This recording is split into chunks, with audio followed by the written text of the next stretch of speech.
Senyum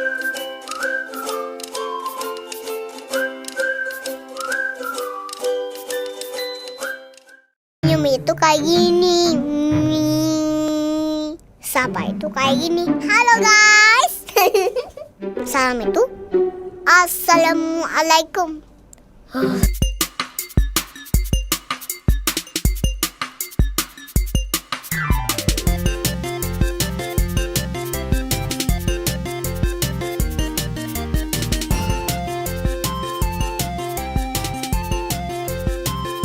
Latar belakang. Kebahagiaan sudah menjadi topik yang sudah sejak lama diperbincangkan. Dalam disiplin ilmu psikologi, masalah ini mulai mengemuka sejalan dengan perkembangan gerakan psikologi positif. Psikologi positif berkembang dengan memfokuskan kajiannya untuk melihat potensi dan sisi-sisi positif manusia. Psikologi positif meyakini bahwa manusia sebagai makhluk yang mampu menentukan sendiri cara dalam memandang kehidupannya.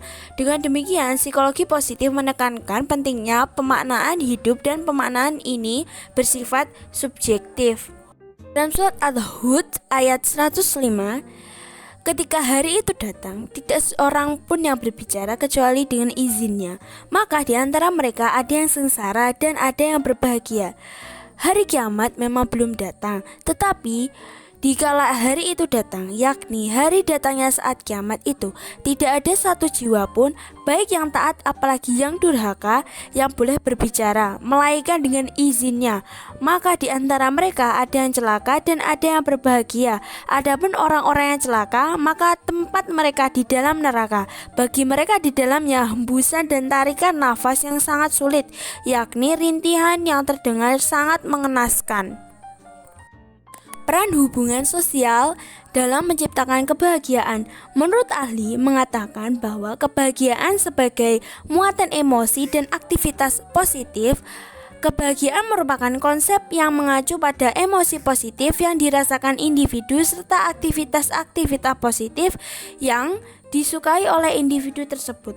Ketika seorang merasa bahagia, ia akan merasakan kegembiraan dan kedamaian yang berkaitan dengan efek positif.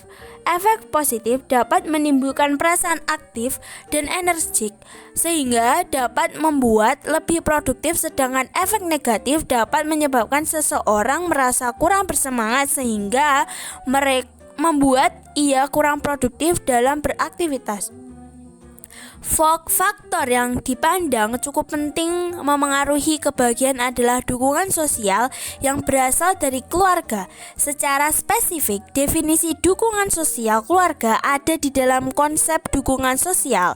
Dukungan sosial sebagai perasaan nyaman, penghargaan, perhatian, atau bantuan yang diperoleh seseorang dari orang lain atau kelompoknya. Hal-hal yang menyebabkan kebahagiaan muncul. 1. Beribadah dan beramal. Contohnya, sholat, sedekah, puasa.